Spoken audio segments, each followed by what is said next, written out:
చూడండి, యేసుక్రీస్తు నామంలో మీ అందరికి కూడా ఉన్నారు. అందరికి చెప్తాం ఒకసారి హల్లెలూయా, హల్లెలూయా. దేవుని కొంచెం చాలా శ్రద్ధగానప్పుడు వినటం వలన విశ్వాసము కలిగింది. శ్రద్ధగా ఉన్నప్పుడు ఆ మాటలు మన హృదయం లోపలికి వెళ్ళి అది వాక్యం ఏంటంటే వాడిగలన ఉన్నంచుల కగ్గము లాంటిది. హృదయం లోపలికి వెళ్ళినప్పుడే ఆ మనిషికి ఆ వాక్యం పనిచేస్తుంది. చూడండి, చాలా మంది పిల్లలే కానివ్వండి, పెద్దల్లో కానివ్వండి తింటారు కానీ వారికి బలం రాదు. అతను నాకు తెలిసిన ఒక పెద్ద ఆయన మాస్టర్ అతను అన్నాడు, బలం వచ్చేవాడికంట ఎంత తిన్నా బలం రాదు, కానీ కొంచెం తిన్నా బలం వచ్చాడు, కొంచెం తిన్నా బలము వస్తుంది. తినవాడికి ఎంత తిన్నా కానీ వంట పట్టదు. అంటే ఇక్కడ భావం ఏంటంటే తినేవాడు ఎలా తినాలంటే ప్రశాంతంగా తిని తన తిన్నది వంట పట్టాలి. కొంచెం తిన్నా వంట పట్టాలి. వంట పట్టకపోతే ఇప్పుడు తిన్న వాంతి చేసుకుంటే ఏమైంది ఉపయోగం? తన ఆరోగ్యం, తన శరీరం అంతా కూడా బలహీనం అయిపోతుంది. అందుకనే తిన్నది వంట పట్టాలి. చూడండి, ఈరోజు చాలా మంది కష్టపడుతున్నారు కానీ కష్టాన్ని యొక్క అది అనుభవించలేకపోతూ వారి యొక్క మానసికంగా చాలా మంది ఒత్తిడికి గురవుతూ ఉన్నారు. మానసిక ఒత్తిడి చాలా ప్రమాదకరం. కనుక మనము వాటి వైపు చూడక దాని నుంచి తప్పించుకోవడం మనకి పాడుకునేప్పుడు యేసు నామములో శక్తి కలిగిన మనసుకు నెమ్మదినిచ్చే నామం. ఏమి నామం చెప్పాలి? యేసు నామము మనసుకు నెమ్మదినిచ్చేది. ఎవరెవరండి? ₹1 ఇచ్చి నెమ్మదిని ప్రశాంతంగా బతకాలని బతుకుతారా? నెమ్మది ఉండదు. ఇక్కడ యేసుక్రీస్తు నామములో ఇక్కడ ఇశ్రాయేలు ప్రజలను కూడా ఒక వ్యక్తి 40 రోజుల నుంచి సవాలు చేస్తున్నాడు. ఇప్పుడు మన ఊరే ఉంది, ఈ ఊర్లో ఉన్న ఊరు వచ్చి ఒక వ్యక్తి వచ్చి మహానుభావుడు, చాలా ఆచారభావుడు వచ్చి మీరు ఎవరైనా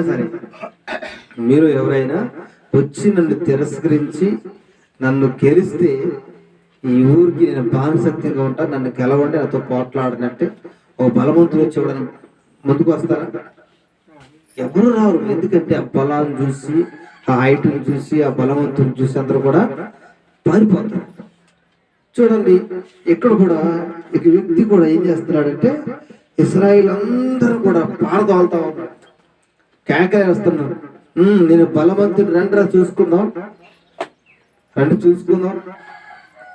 నన్ను గెలిచేవాడు ఎవరన్నా చూసుకున్నారండి అందరిని అంటా ఉన్నాడు. మీరు ఎవరైనా రాజును కూడా అంటా ఉన్నాడు, రాజును కూడా కేకలేస్తా ఉన్నాడు. రాజులు అంటారు ఆ దినాల్లో రాజులు, ఇప్పుడు ముఖ్యమంత్రులు ఎలాగో ఆ దినాల్లో అలాగా ఓ రాజు ఉన్నాడు. ఆ రాజును కూడా పిలుస్తా ఉన్నాడు, మీ రాజ్య పరిపాలన ఎవరైనా, మీ రాజ్యమంతా, మీ రాష్ట్రంలో ఉన్న ఎవరైనా సరే, ఎవరైనా వచ్చి నన్ను ఒక్కడు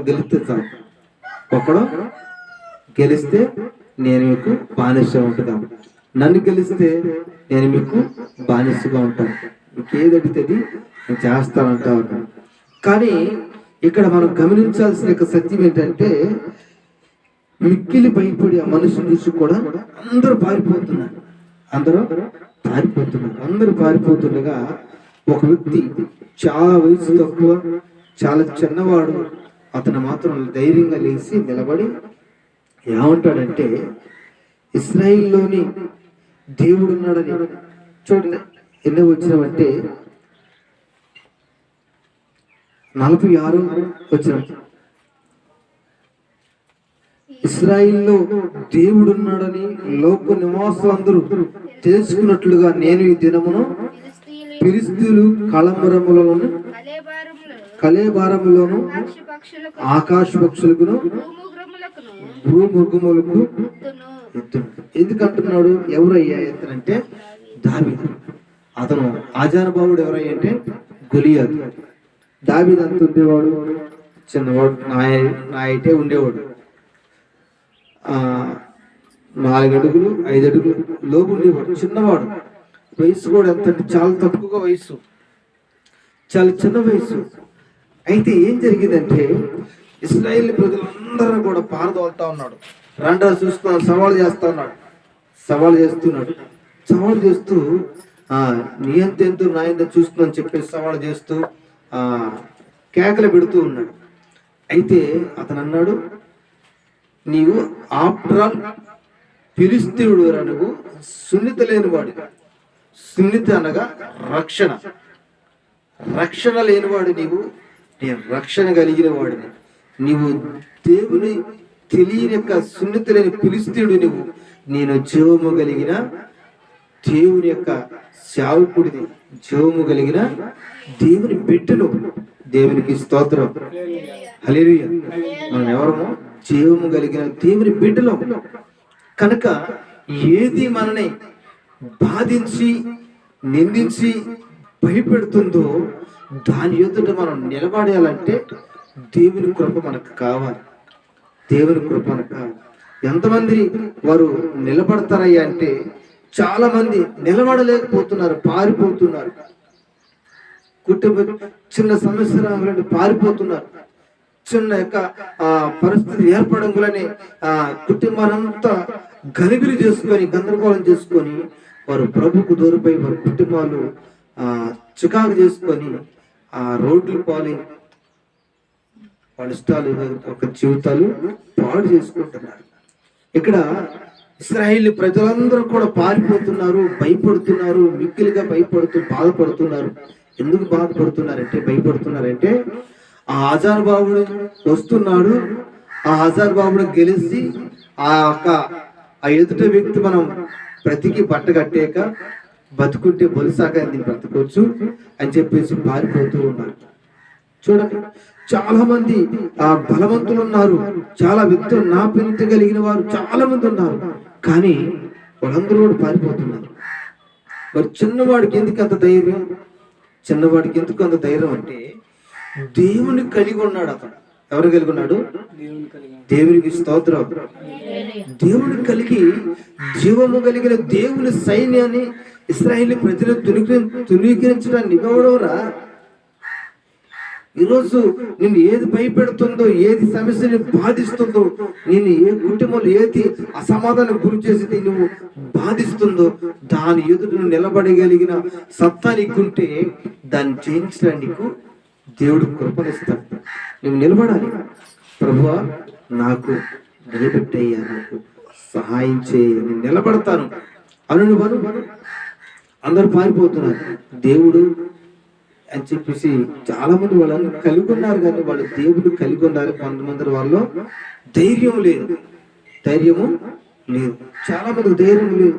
ఈరోజు ధైర్యంగా నువ్వు నిలబడాలి. ధైర్యంగా నిలబడినప్పుడు దేవుడు ఈరోజు నువ్వు ఎన్నో సమస్యల చేత, బాధల చేత, కొన్ని యొక్క ఇబ్బందుల చేత కొట్టబడుతూ భయపెడుతున్న సమస్య ఏదైతే నీకు ఉన్నదో దాని ఎదురు నువ్వు నిలబడాలి.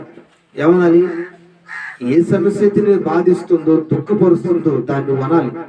సమస్య నువ్వు సమస్య పెద్దదే, సముద్రం అంత ఉంది సమస్య, నువ్వు సమస్యవే.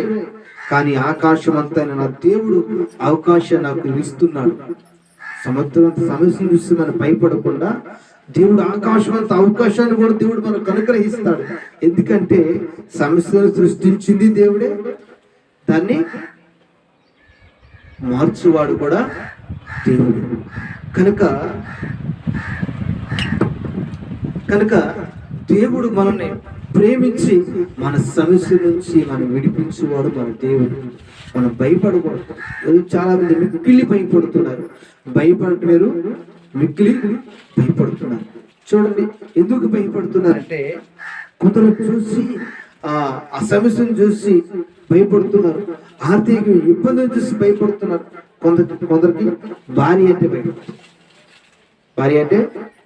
కొందరికి భర్త అంటే భయం, కొందరికి కుటుంబంలో బిడ్డలు కుటుంబంలో నెమ్మది లేకుండా అసమాధానం గురై బాధపడుతున్నారు.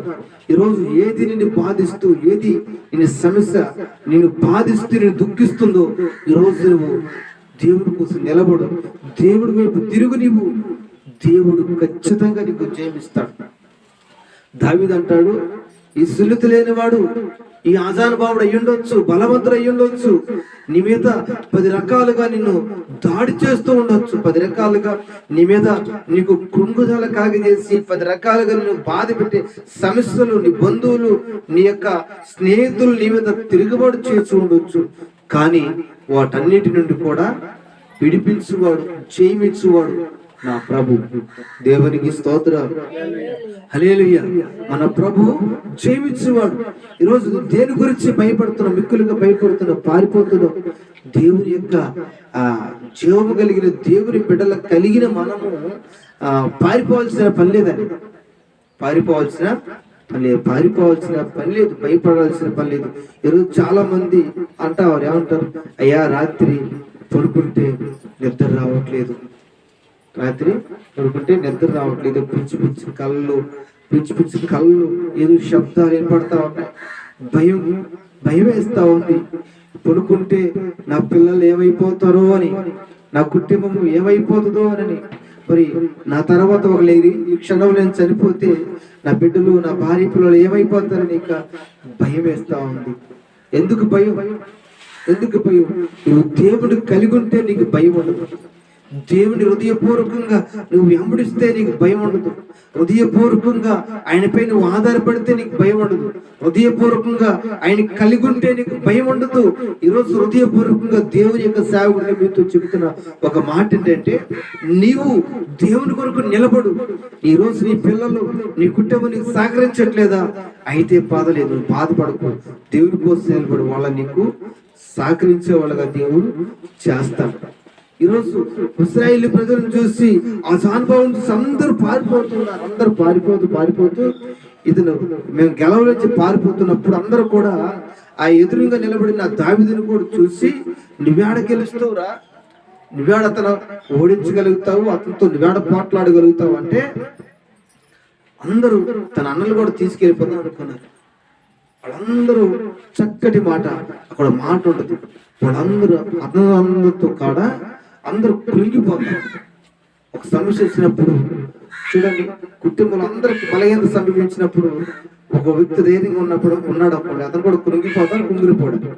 ఒక సమస్య వచ్చినప్పుడు ఒకడు బాగున్నాడు, అందరికి జ్వరాలు వచ్చినాయి, మిగతా వాళ్ళందరికీ జ్వరాలు రాదు.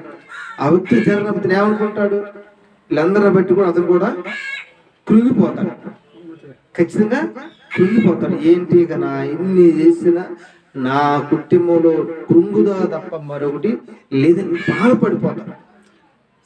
బాధపడిపోతాడు. అయితే దావీదు ఏమంటాడంటే, వాళ్ళందరం చూసి, బలహీనపడిన వాళ్ళందరూ చూసి, బాధపడుతున్న వాళ్ళందరూ చూసి, వీళ్ళందరూ కృంగిపోతున్నారు, మీరందరూ భయపడుతున్నారు కనుక మీరందరూ లేవనెత్తడానికి నేను ఒక దేవుడికి ఆయుధంగా దేవుని పక్షుని నిలబడుతున్నాను, మీరందరూ లేవనెత్తబడుతురుగాక. దేవునికి స్తోత్రం. మీ కృంగుదాల నుండి దేవుడు లేవనెత్తురుగాక. మీకున్న మీ మనసులో కలవరం పెట్టి, బాధ పెట్టి, కృంగుదాలు చేస్తూ చూస్తున్న సమస్యను చూసారా, దాని నుండి దేవుడు విడిపించాలని దేవుడు కోరుకుంటున్నాడు. దేవునికి స్తోత్రం. దావీదు అదే అన్నాడు, ప్రజలందరూ ఇశ్రాయేలందరూ కూడా కృంగిపోతే వీళ్ళందరూ కృంగిపోయిన మనస్సులను నేను లేవనెత్తాలి. నా దేవుడు మనసు ఎరిగాడు కనుక ఈరోజు నా దేవుడను నిలబెడుతున్నాడు. మీరు బాధపడద్దు, భయపడద్దు. చదువుతారా మాట? ఒక మాట ఉంది, ఏంటంటే వీళ్ళందరూ కృంగిపోతుండగా నేను 32 వచ్చాను, ఈ ఫిలిష్తీయుని బట్టి ఎవరి మనసును కొంగు నిమిత్తము లేదు, నీ దాసుడినైనా నేను వారితో పోట్లాడుతున్నాను. చాలండి. చూడండి, ఎవరు అంటున్నారు? ఒక రాజుతో కూడా సవాలు చేశాడు. రాజుతో సవాలు చేసి, రాజా ఇప్పటి వరకు మన ప్రజలను, మన ఇంటి వారిను, మనందరినీ కూడా చూసారా? ఎవరైతే బాధించాడు చూసారా? వాళ్ళందరూ బాధించాడు కనుక కృంగిపోయారు కనుక నేను పోట్లాడతా వాడితోటి. ఎవరితోటి? నేను పోట్లాడతా. ఏదైతే సమస్య నేను బాధిస్తుందో ఆ సమస్యతో నేను పోట్లాడతా. ఏదైతే నేను బాధ కలగజేసి కృంగదీస్తుందో నేను పోట్లాడతా. నేను చచ్చిపోయిన బాధలే కానీ నిన్ను మాత్రం ఓడిపోయినాను. దేవునికి స్తోత్రం. నీకు నీ కుటుంబంలో ఏదైతే బాధిస్తుందో, కృంగజేస్తుందో, ఏదైతే నిన్ను బాధిస్తూ కృంగిపోతూ ఉన్నావో అది నుండి నేను పోట్లాడతానంట. అంటే చూడండి, ఏంటి యొక్క మాట అర్థం అంటే, నీవు ఇప్పటి వరకు కృంగిపోయావు, బాధపడు, సమస్య కృంగిపోయావు, నీ పక్షంగా నేను యుద్ధం చేస్తాను, నేను పోట్లాడుతా అంటున్నాడు. నీకోసం నేను దెబ్బలు తింటా అంటాను. చూడండి, ఈరోజు యేసుక్రీస్తు ప్రభువారు కూడా మనందరి కోసము మనము శిక్షను అనుభవించాల్సింది, మనము బాధను అనుభవించాల్సింది, మనము నలిగిపోవాల్సిన శిక్షను యేసుక్రీస్తు ప్రభువారు శిక్ష అనుభవించారు. ఈరోజు యేసు ప్రభువారు అన్ని దెబ్బలు తిన్నారు. ప్రపంచంలో ఎవరూ పొందలేనంత మరణ శిక్ష యేసుక్రీస్తు ప్రభువారు పొందారు. ఆ విషయం శాస్త్రవేత్తలు కానివ్వండి, ఎవరిని అడిగినా చెప్తారు. యేసు ప్రభు పొందిన యొక్క శిక్ష ఎవరు పొందలేదు. ఆయనకి విధించిన శిక్ష ఎవరికి, ఏ మానవుడికి కూడా, ఒక మానవ అవతారికి ఆయన భరించిన వేదన, బాధ ఎవరు కూడా అంత వేదన అనుభవించలేదు. ఎందుకు తెలుసా? మనుష్యుడికి అంత వేదన కలిగింది, మనిషి అంత కష్టాలు అనుభవిస్తాడు, మనిషి అంత రోగాలు సంభవిస్తాయి. వాటన్నిటిని విడుదల పొందాలి అంటే యేసు ప్రభు వారు అంతగా శిక్ష భరించాలి. ఈరోజు యెషయా గ్రంథంలో మనుషుడు తను చేసిన అతిక్రమాల పైన గాయపరచబడిన యెషయా గ్రంథంలో రాయబడి ఉంటుంది. మనుషుడు తను చేసిన అతిక్రమములు, ఏంటి అతిక్రమములు? చేయరాని కార్యములు చేసే అతిక్రమములు దాచిపెట్టుకొని తన యొక్క జీవితాన్ని తన పతనం చేసుకుంటున్నాడు. చెయ్యకూడదు, ఇది చేయకూడదు, ఇది చేస్తే ఇది నష్టము, ఇది చేస్తే నీ కుటుంబానికి పతనము, ఇది చేస్తే నీ కుటుంబంలో వృద్ధులు లేవు, నీ బిడ్డలు సంతోషంగా ఉండలేరు, నీ యొక్క కుటుంబం ఆశీర్వదించబడకూడదు, ఇది చేయకూడదు. అమ్మా, ఒకవేళ భర్త మారాడు అనుకోండి, అమ్మా రామ్మా, మనం చేయకూడదు, ఇది కరెక్ట్ కాదు, ప్రభువులకు మనం వచ్చాం కదా, వచ్చాం కనుక ఇది చేయకూడదు, ఇది చేయకుండా మనం మంచిగా ఉందామంటే ఏం గారు ఇవన్నీ బట్టి ఇలాగా వీళ్ళిద్దరూ ఒకళ్ళు బలహీనైపోతుంటారు.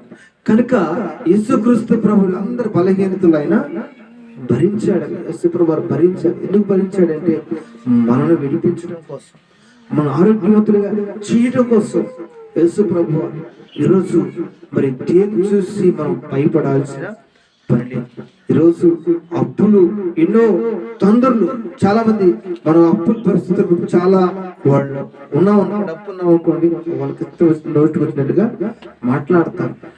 కానీ మనం మౌనంగా ఉండి దేవునితో నిలబడినప్పుడు దేవుడు దాని విషయంలో మన పక్షంగా కార్యం చేస్తాడు. దావీదు నిలబడ్డాడు.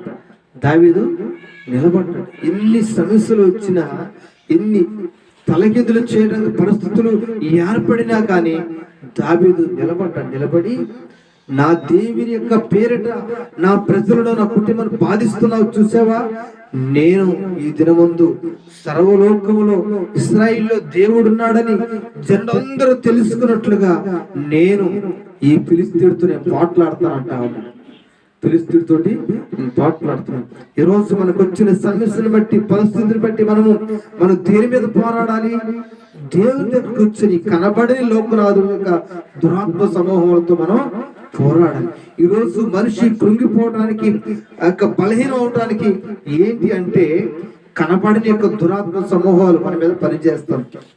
కనబడని మానసిక ఒత్తిడి కనపడితే, మానసిక ఒత్తిడి కనబడుతుంది, అది ఒక దురాత్మ. నిజమండి, అదొక దురాత్మ. అది కొందరిని పట్టి పీడించి కృంగుదల చేస్తాను. నీకు ఎందుకు నీ పని అయిపోయింది, ఎందుకు నీ బ్రతుకిక, నీ బిడ్డలే అంటున్నారు, ఇక నువ్వు నీ పని అయిపోయింది, ఎందుకు పెడతాను, చీ పో అని నిన్ను నిందిస్తూ ఉంటారు. అవమానపరుస్తూ ఉంటారు. కానీ వాళ్ళ ద్వారా అపవాది నిన్ను బలహీనపరుస్తూ ఉంటాడు.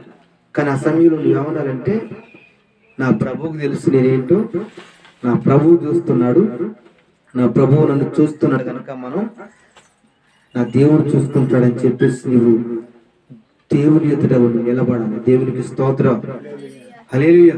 నువ్వు దేవుని ఎదుట నిలబడాలి.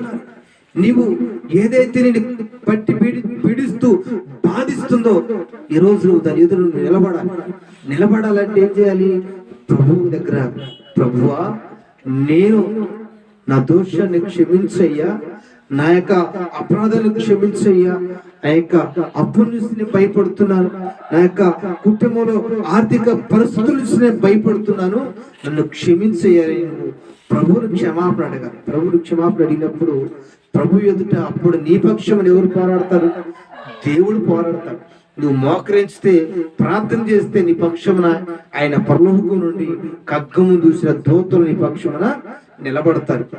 నువ్వు ఎప్పుడైతే నీవు దేవుని ఎదుట మోకరించి ప్రార్థన చేస్తూ వస్తూ ఉంటావో అప్పుడు ఆ సమయంలో దేవుడు నీ పక్షం నిలబడి పరలోక సైన్య సమూహాలతో నీ మీద లేచి పోరాడు చేసి, మానసికంగా ఒత్తిడి చేసి, నీ ఇబ్బంది చేసి, భయపెడుతూ కృంగుదల చేస్తూ చూసిన సమస్యనే దేవుడు నీ మీద వాటి మీద చేయాలి. దేవుడికి అనుగ్రహిస్తాడు. మనం ఇప్పుడు కనపడని వాడితే యుద్ధం చేయొచ్చు, అంతే కదా. కనపడే వాళ్ళదంటే యుద్ధం చేయొచ్చు, పోట్లాడొచ్చు. మరి కనపడని వారితో ఎలా చేయాలి? ఈ కనపడని యుద్ధం కనుక ఈ కనపడని యుద్ధం నిమిత్తం మనం ఏం చేయాలంటే ప్రార్థన చేయాలి. ఈ ప్రార్థన ద్వారానే ఈ కనపడని యుద్ధంలో మనము చేయాలి, చూడగలుగుతాం. ఎంతసేపు అంటే నువ్వు ఎంతసేపు చేసినా, గంట సేపు చేసినా, 2 గంటలు చేసినా, నువ్వు చేసే ప్రార్థన దేవుడు వింటున్నాడా, వినట్లేదా? నువ్వు చేసే ప్రార్థన దేవుడు ఆలకిస్తున్నాడా, ఆలకించట్లేదా? అంటే నువ్వు చేసే ప్రార్థన దేవుని దగ్గరికి వెళుతుందా, అసలు ఎందుకు వెళ్ళట్లేదు? ఒకసారి మనం ఆలోచించుకోవాలి. దావీదు గారిని ఒక అతను తరుముతా ఉంటాడు. అతను తరుగుతూ ఉంటే ఏమంటాడంటే, దేవునికి స్తోత్రం. అయితే ఏమంటాడంటే, యోనాతాను అనే ఒక కుమారుడు ఉంటాడు. యోనాతాను అనే ఒక కుమారుడు ఉంటాడు. అయితే తరుగుతూ ఉండగా అతను అంటాడు, అయ్యా మీ నాన్నగారికి నేను తప్పు చేశానా? దేవునికి స్తోత్రం, హల్లెలూయా. నేను మీ కుటుంబానికి అది తప్పు చేశానా? నేను చేసిన ద్రోహం ఏంటి?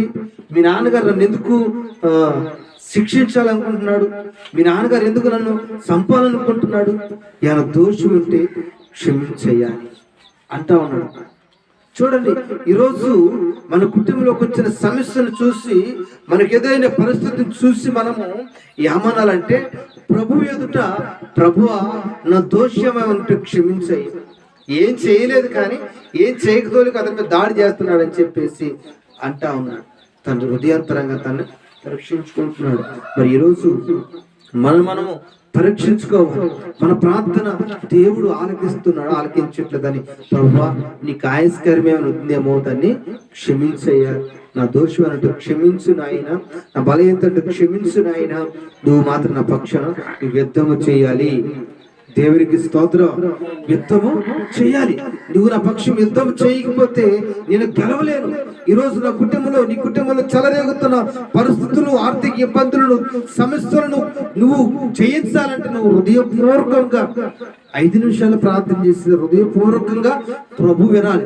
ప్రభు వింటేనే, ప్రార్థన వింటేనే ప్రభు నీ ప్రార్థనకి జయం వస్తుంది. లేకపోతే నువ్వు ఎంత ప్రార్థన చేసినా ఉపయోగం ఉండదు. హృదయపూర్వకంగా మనసు తిప్పి కన్నీళ్లతో ఒక్క ప్రార్థన చేయడం దేవుడు ప్రార్థన ఆలకించి మన కన్నీటిని తుడిచేవాడు మన ప్రభు. దేవునికి స్తోత్రం. అలాగా ఈరోజు మనం ప్రార్థన చేసుకుందాం. ఎందుకంటే దావీదు నిలబడ్డాడు. మరి దేవుని చూసి మీరు భయపడుతూ పారిపోతున్నారు. చాలా మంది కొన్ని పెళ్ళైన తర్వాత చూడండి, పిల్లలు ఒక స్థాయికి వస్తున్న సమయంలో భర్తను వదిలిపెట్టి వెళ్ళిపోతారు. పురుషులు భార్యని విడిచిపెట్టి వెళ్ళిపోతారు. ఇది సామెత అంటారు కదా, సముద్రం వేస్తా గాని సంవత్సరాన్ని వేదలేడు. నీవు దేవుడితో లేకపోతే సంసారం నిజంగా ఏది లేదు. దేవుడితో నువ్వు కలిగి ఉంటే నీ కుటుంబాన్ని నువ్వు పరిపాలించగలుగుతావు. నీవు దేవుణ్ణి కలిగి ఉంటే నీ కుటుంబాన్ని చక్కగా నడిపించుకోగలుగుతావు. లేకపోతే నీ కుటుంబాన్ని నడిపించుకోలేవు. ఈరోజు చాలా మంది వారి కుటుంబాలు విడిపోతూ, పురుషులు విడిపోవడం, మళ్ళీ మధ్య కాలంలో కొందరు నాకు ఫోన్ చేస్తూ వస్తూ ఉన్నారు, మా కుటుంబం కోసం ప్రార్థన చేయండి, నాకు విడాకులు కావాలంటున్నాడు అని చెప్పి చాలా మంది. చూడండి, ఎందుకు? వారి జీవితాలు ప్రభు లేకపోవడం. నీ జీవితంలో ప్రభు ఎందుకు లేడు? నువ్వు అడగాలి, ప్రభు నా జీవితంలోకి, నా కుటుంబంలోకి ఎందుకు మీరు రావట్లేదయ్యా? ఎందుకు రావట్లేదు? నా కుటుంబంలో ఎందుకు అద్భుతం జరగట్లేదు? ఎందుకు జరగట్లేదు? నేను ఎందుకు జయించలేకపోతున్నాను అని ఇప్పుడు ఆలోచనకి వచ్చింది. నా దరిద్రత ఎందుకు పోవట్లేదు ఇప్పుడు ఆలోచనకు వచ్చింది. రోజు రావాలి, వచ్చి ప్రభుని అడగాలి, ప్రభువా నా దరిద్రతను తొలగించు, నా పేదరికాన్ని తొలగించు, నా ఆర్థిక ఇబ్బంది తొలగించు, నా కష్టాన్ని తొలగించు అని హృదయపూర్వకంగా ప్రభువును వేడుకున్నప్పుడు దేవుడు మన కష్టాన్ని, మన ప్రతి ఒక్క బలహీనతను కూడా తొలగిస్తాడు. ఒక అతను ఇలాగే కుటుంబంలో సమస్య, వాళ్ళ కుటుంబంలో తండ్రి గారు చనిపోయారు, వాళ్ళ మామయ్య చనిపోయాడు, తర్వాత వాళ్ళ తల్లి గారు కూడా చనిపోయారు. అందరు చనిపోతూ వస్తూ ఉన్నారు. అందరు చనిపోతూ వస్తూ ఉండగా వాళ్ళ కుటుంబం అంతటా కూడా భయం ఆందోళనకు గురైపోతూ ఉన్నారు. భయం ఆందోళనకు గురైపోతూ బాధపడుతూ పారిపోతూ ఉన్నారు. అయితే ఒకరోజు ఒక సేవకుడి దగ్గర తీసుకొచ్చి ప్రార్థన చేయించారు. దేవునికి స్తోత్రం, హల్లెలూయా. అయితే ప్రార్థన చేయించిన తర్వాత ఆ సేవకుడు పిలిపించి ఇంట్లో తీసుకొచ్చి ప్రార్థన చేసిన తర్వాత ఆ సేవకుడు డౌట్ వచ్చింది, ఎంతమంది చనిపోయారు? 4 చనిపోయారు. ఎంతమంది? 4 చనిపోయారు. 4 చనిపోయిన తర్వాత ఇంకెవరు లేరు, ఇక అతను ఒక్కడే ఉన్నాడు, మగపిల్లలు 2 ఉన్నారు. మరి వీళ్ళకి కూడా స్పాట్ పెట్టారు. అయితే ఏంటి, ఆ సేవకుడు పిలిపించి ప్రార్థన చేసిన తర్వాత తెలియకుండా వాళ్ళు వాళ్ళ ప్రాంతంలో చేతబడి చేసి వాళ్ళ కుటుంబంలోనే పెట్టారండి, వాళ్ళ స్థలంలో బాధ పెట్టారంట. అది సేవకుడు ప్రార్థన చేస్తుంటే దేవుడు చూపించాడు.